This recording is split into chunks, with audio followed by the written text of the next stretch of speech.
നമസ്കാരം. സ്ക്രീൻ അറ്റ്മോസിൻ്റെ ഒരു പുതിയ ഭാഗത്തിലേക്ക് സ്നേഹ നിർഭര സ്വാഗതം. അങ്ങനെ നമ്മൾ കാത്തിരുന്ന ഡൊമിനിക് എന്ന സിനിമ 23-ാം തീയതി റിലീസിനെത്തുകയാണ്. ഗൗതം മേനോൻ മമ്മൂക്ക കോംബോയിൽ വരുന്ന മമ്മൂട്ടി കമ്പനി പ്രൊഡ്യൂസ് ചെയ്യുന്ന സിനിമ. ഈ കഴിഞ്ഞ ദിവസം ഗൗതം മേനോൻ ഒരു അഭിമുഖത്തിൽ പറഞ്ഞു, അദ്ദേഹം വേട്ടയാട് വിളയാട് എന്നൊരു സിനിമ കമലഹാസനെ നായകനാക്കി തമിഴിൽ മുൻപ് സംവിധാനം ചെയ്തിട്ടുണ്ട്. ആ കാലയളവിൽ അദ്ദേഹം അതേ സ്കെയിലിൽ അതേ വലിപ്പത്തിലൊരു സിനിമ മമ്മൂക്കയെ നായകനാക്കി പ്ലാൻ ചെയ്തിരുന്നു. അതിൻ്റെ പ്ലോട്ട് സബ്ജക്റ്റിൻ്റെ മമ്മൂക്കയുമായി ഡിസ്കസ് ചെയ്തിരുന്നു എന്നും പറഞ്ഞു. പക്ഷേ സിനിമ എന്തുകൊണ്ടോ ഏറെ മുന്നോട്ട് പോയില്ല. അപ്പോൾ അതിൻ്റെ സങ്കടം അദ്ദേഹം കഴിഞ്ഞ ദിവസം ഷെയർ ചെയ്തിരുന്നു. മലയാള സിനിമ അല്ലെങ്കിലും അങ്ങനെ തന്നെയാണല്ലോ. സിനിമ തുടങ്ങുമ്പോൾ ഒരു സംവിധായകൻ, സിനിമ റിലീസിനെത്തുമ്പോൾ മറ്റൊരു സംവിധായകൻ. ചില സിനിമകൾ വലിയ ആർഭാടത്തോടെ ആരംഭിക്കും, പക്ഷേ സിനിമ ഒരു പെട്ടെന്നൊരു സുപ്രഭാതത്തിൽ നിന്നു പോകും. അതൊക്കെ മലയാളത്തിൽ നിത്യസംഭവമാണ്. ഒന്ന് രണ്ട് ഉദാഹരണങ്ങൾ ഞാൻ പറയാം. ടി എ റസാഖ് എന്ന തിരക്കഥാകൃത്തിൻ്റെ സഹോദരൻ ടി എ ഷാഹിദിൻ്റെ രചനയിൽ രഞ്ജിത്ത് വളരെ വർഷങ്ങൾക്ക് മുമ്പ് മമ്മൂക്കയെ നായകനാക്കി ഒരു സിനിമ പ്ലാൻ ചെയ്തിരുന്നു. ബെല്ലാരിയിലെ പോത്ത് കച്ചവടക്കാരൻ്റെ കഥയായിരുന്നു ആ സിനിമയ്ക്ക്.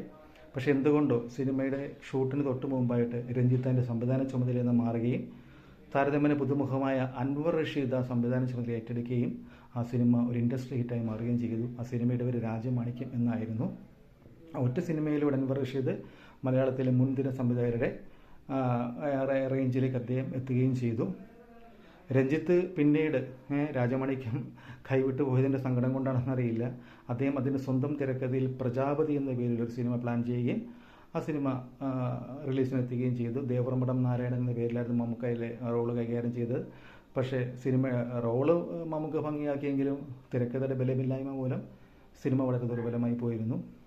അതുപോലെ തന്നെ നരൻ എന്ന സിനിമ നമ്മൾ ആരും മറക്കാൻ സാധ്യതയില്ല. മുള്ളൻകൊല്ലി വേലായുധനായി ലാലേട്ടൻ ആറാടിയ സിനിമ നരൻ, ജോഷിയേട്ടൻ സംവിധാനം ചെയ്ത സിനിമ. അതിനു മുമ്പ് നരൻ എന്ന പേരിൽ രഞ്ജി പണിക്കർ രചനയും സംവിധാനവും നിർവഹിക്കാനിരുന്നൊരു മോഹൻലാൽ ചിത്രം ഉണ്ടായിരുന്നു. ലാലേട്ടൻ പോലീസ് വേഷത്തിൽ അഭിനയിക്കാനിരുന്ന സിനിമയായിരുന്നു അത്.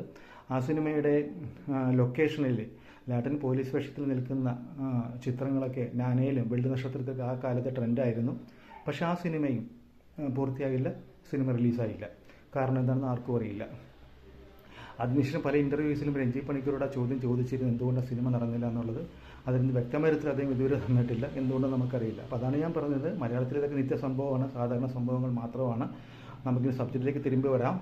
അങ്ങനെ ഡൊമിനിക് എന്ന സിനിമ 23-ന് എത്തുകയാണ്. കഴിഞ്ഞ ദിവസം സിനിമയുടെ സെൻസർ കഴിഞ്ഞ് 2.5 മണിക്കൂർ ദൈർഘ്യമുള്ള സിനിമയായിട്ടാണ് ഇത് വരുന്നത്. അങ്ങനെ ലേഡീസ് പേഴ്സൻ്റെ അന്വേഷണം ആരംഭിച്ച് നായകൻ സാഹസിക വഴികളിലൂടെ അവസാനം